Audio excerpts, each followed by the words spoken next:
Oh, okay. Not so bad, right? One down. All the nerves out of the way. Now you know that we've got a nice, friendly, applauding crowd. Everyone's going to support you. The worst part is coming to watch it. It is. That's a good one to get out of the way too. That's true. Nice after makes us feel better, but we know it's really going to watch.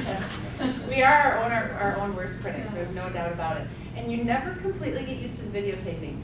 We videotape ourselves all the time to constantly be looking at our own delivery, what we can improve on, what works, what doesn't work. I will never get used to it. I'm going to pretend that camera is not on over there right now. How did it feel? First time up amongst a group of your peers, camera on. What was the biggest struggle? Getting started, as usually is. Yeah. Mary Beth will talk with you this afternoon about a great way every time to get started, even on the fly.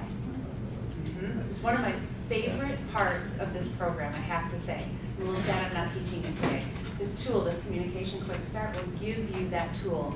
Even as you're approaching someone in a hallway, that on the fly, you can get started.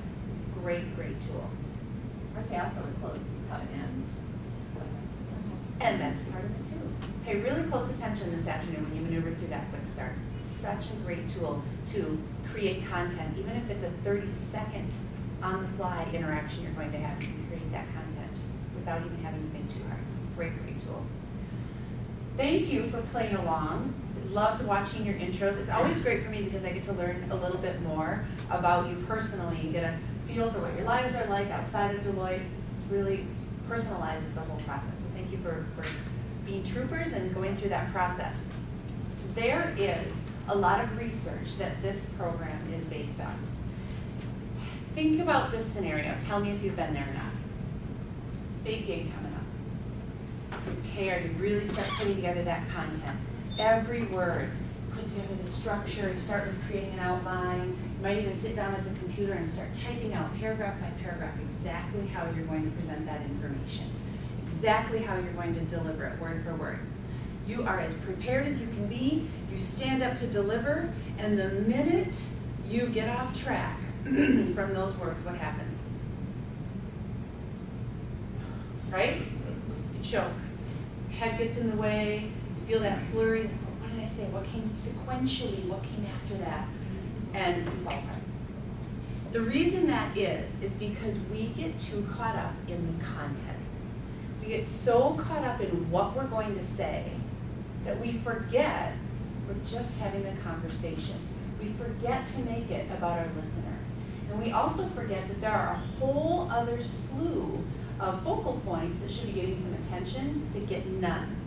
We put all that attention in just developing the words. Albert Moravian is a professor at UCLA. He's actually a psychology professor who developed this real passion for the spoken word. He wanted to know, why do some people come across more trustworthy and more believable in their message than others? So he set out to figure that out. He broke the spoken word down into 3 categories.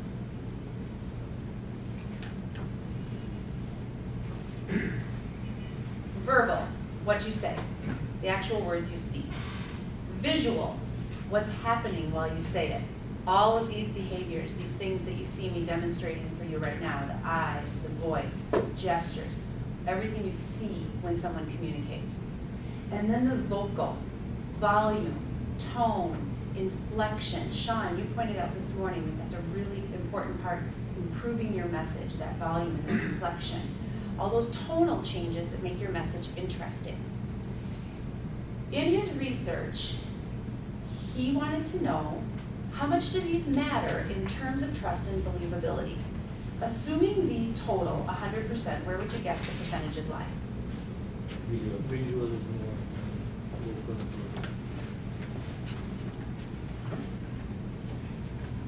You're exactly right. Verbal, what you say matters. Absolutely. To say it doesn't would be silly.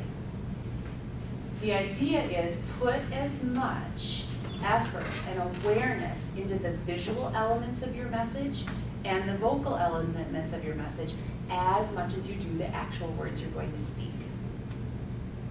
When you put practice there, you can adapt on the fly. You're creating a message that comes across conversational and with passion. All of the things that make people really dial in to what you're saying. Now, a lot of you spend time virtually, primarily conference calls and telephone, not a ton of webinars. I saw a few, but not a ton on the listener analysis. But would you agree, conference calls and telephone? All the time. When you're on the telephone, the visual drops out.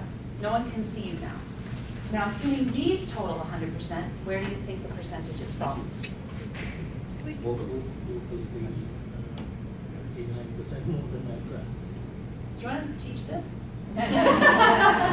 You're exactly right on. 86-14. The content matters, of course, especially in the roles you play. What you say has huge impact on decision making. How you say it will determine where the decision falls. What kind of impact you can have when you pay attention to what's going on vocally in delivering that message. Keep in mind that this research was based on American culture and European cultures. Know your audience if you are working internationally. If culturally someone else in the group would fall outside of a European or our culture, get to know, do some time researching how the different behaviors may or may not impact that interaction. There are some really, really great resources out there on that information. And the roles that you play, I have to imagine, lots and lots of different cultures. Be aware of that. What you say matters. How you say it really, really matters. Questions about this research, discussion points? Yeah, just 86% is vocal. If you say what you say is important, Yes. how do you justify the percentages there? I mean, Can you read that how do one? you justify the fact that verbal is only 14%, even though what you say is important? How do you justify or Yeah, I mean, testify?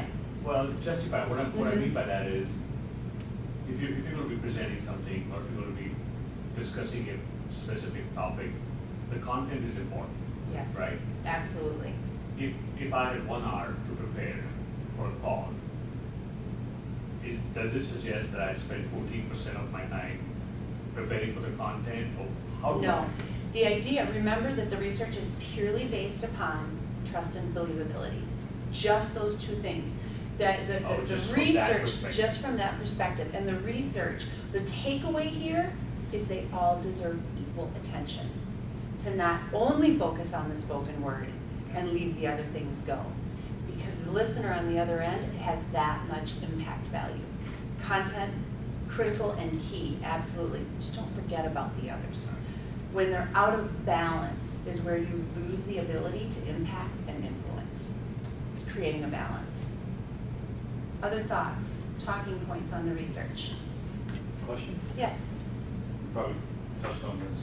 The difference between verbal and vocal? Verbal, the actual words you speak. Vocal, how it sounds. Volume, tone, inflection. Let's take 10, stretch your legs, answer any emails you need to. We'll meet back here and dive into the delivery skills that create the vocal and the visual. It is 9:25, we'll be back at 9:35.